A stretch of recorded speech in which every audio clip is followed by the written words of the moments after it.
깊은 밤 한 모텔 앞, 여성과 고령의 남성이 실랑이를 벌입니다. 여성은 급히 택시에 올라 그 자리를 떠나는데요. 휴대전화에 112를 눌렀지만 끝내 신고하지 못합니다. 과연 그날 밤 여성에겐 무슨 일이 있었던 걸까요?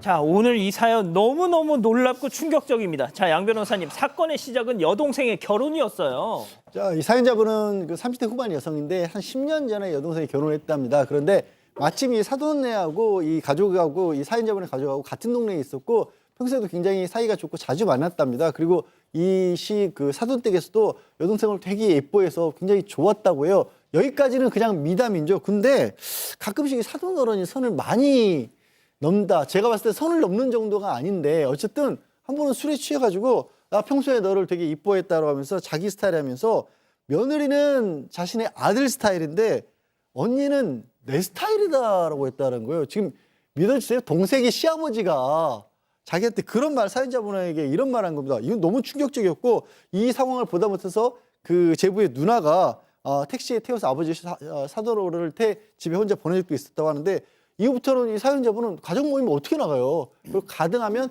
아예 안 만나려고 엮이지 않으려고 노력을 했답니다. 어이, 사돈 처녀, 넌 내 스타일이야. 이게 사람입니까?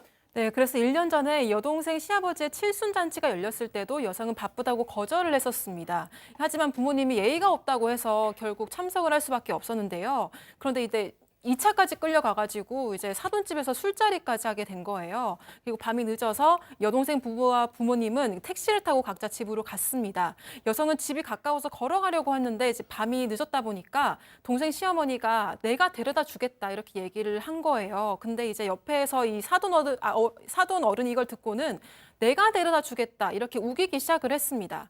결국 여성은 사돈 어른과 단둘이 불편하게 길을 걸어가고 있었는데요. 여기서 문제가 생긴 겁니다. 모텔가를 지나가는데 갑자기 사돈 어른이 자신의 엉덩이를 이용해서 여성을 모텔 쪽으로 밀기 시작한 겁니다. 여성이 왜 이러냐면서 이렇게 화를 내니까 사돈 어른이 갑자기 여성의 손을 잡고서는 모텔 쪽으로 강제로 끌고 가기 시작했습니다. 자, 그때 그 상황, 이 사연자 얘기 직접 들어보시죠. 저는 시어머니가 데려주신 게 아니라 시아버지가 저를 데려다 주고 같이 나왔어요. 근데 갑자기 모텔 딱 들어오니까 저를 탁 끌고 팔을 딱 잡고 모텔을 끌고 가더라고요. 저를 이렇게 끌고 가더니 제 팔을 딱 잡고 자기 이제 팔티 속을 집어넣었어요, 제 손을. 그날 막 만지게 하더라고요. 이 나이 먹고도 잘할 수 있다고 그러면서 한 번만 하고 가자고 계속 얘기를 하는 거예요. 이 완전 미쳤네, 이거. 정신 나간 것 같은데 어?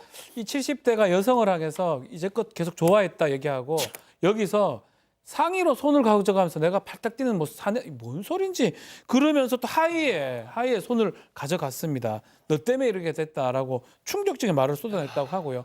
결국은 팔을 깨문 뒤에야 겨우 그 자리에 벗어나서 택시를 타고 도망쳤다고 해요.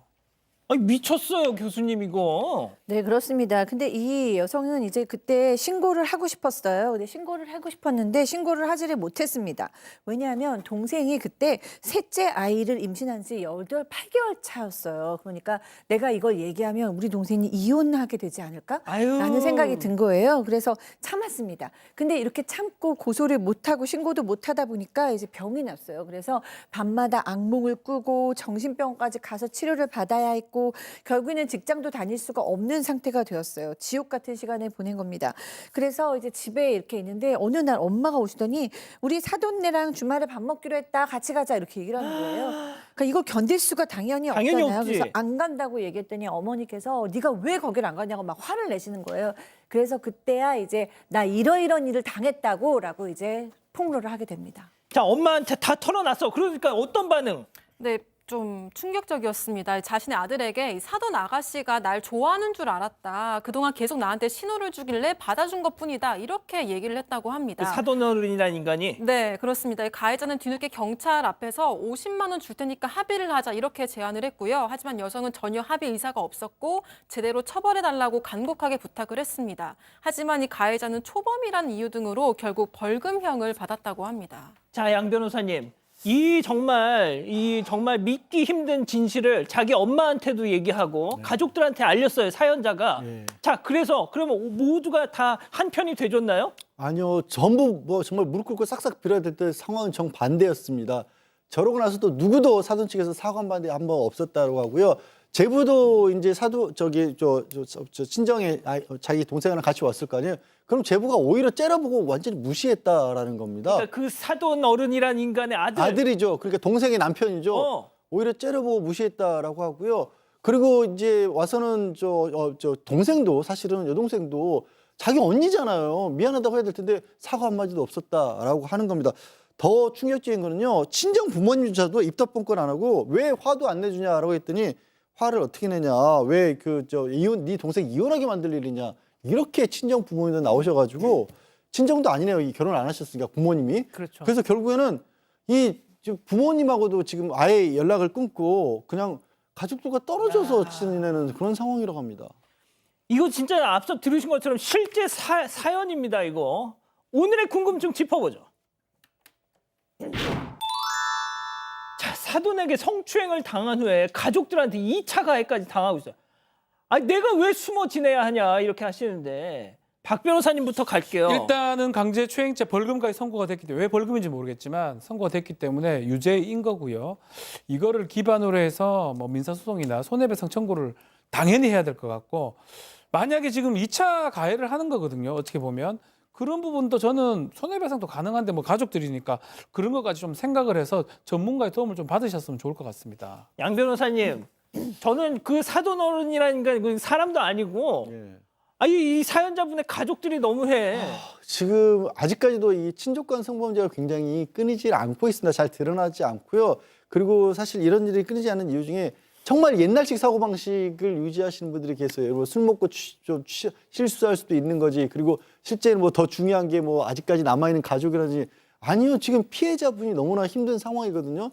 혹시라도 가족분들이 이 상황을 보신다라면 이게 알려지고 그러면 가족들도 정상적으로 오히려 삶을 유지하기 힘들어요. 지금이라도 사과하고 피해자 쪽에 도움을 주는 쪽으로 좀 마음들을 바꾸셔야 합니다. 자, 교수님. 네. 너 그러다 네 동생 이혼하면 어쩔라 그래. 지금 그거 걱정하게 생겼어 지금. 네, 그래서 이 친족 내 성폭력이나 성폭력 문제나 성추행 문제는 이렇게 꼭 희생자가 나오는 경우가 생각보다 왕왕 많이 있습니다. 그러니까 우리 다소의 평화를 위해서 피해자인 네 하나가 참아라, 비밀로 해라, 하나 그냥 너 참으면 우리 다 평화롭잖니, 이런 무언의 메시지를 주는 거죠. 그렇지만 이 피해자는 지금 성추행으로 괴롭죠. 게다가 사돈이었죠. 가족들이 모른 척하죠. 거기에다 억울하게 네가 꼬리를 쳤잖아, 뭐 이런 식의 반응이었잖아요. 그래서 너무나 이제 상처를 받는 건데요. 기본적으로는 이 사돈 어른에 대한 죄와 벌이 확실하게 이루어져야 될 것 같습니다. 그래야 일이 매듭되어질 것 같고요. 그러나 이제 친정 안에서 이 또 여동생의 이혼과 행복의 문제가 있기는 하기 때문에 친정 식구들과 속 깊은 이야기를 나누는 것도 중요하겠습니다. 박 변호사님. 저는 말이죠. 이 가족들 진짜 너무합니다. 지금 뭐 동생 이혼, 요즘에 뭐 이혼이 별거예요. 그런 시부모 동생 위해서 이혼하는 게 낫기도 하겠다 차라리. 인연을 좀 끊어도 저는 진짜 이 정도로 2차 가해를 가하는 거잖아요. 피해자를 보호해주고 우리 가족인데 그 가족에 대해서 이혼 이런 것 핑계를 대면서 말도 안 되는 얘기를 하기 때문에 저는 이거 다 좀 전문가 도움 받아서 법적인 조치를 좀 취하면 좋겠다는 생각이 듭니다. 오늘 너무 충격적이네요. 네, 가족분들도 많이 분노하셨는데요. 역꽃바람님, 역겨운 사돈을 두둔하는 가족은 뭔가요? 라고 하셨고요. 승승장구님도 사돈은 말할 것도 없고 사연자 가족도 문제입니다. 라고 그래. 하셨습니다. 그리고 박연숙님도 동생도 친정부모도 모두 나쁜 사람들입니다. 라고 하셨습니다.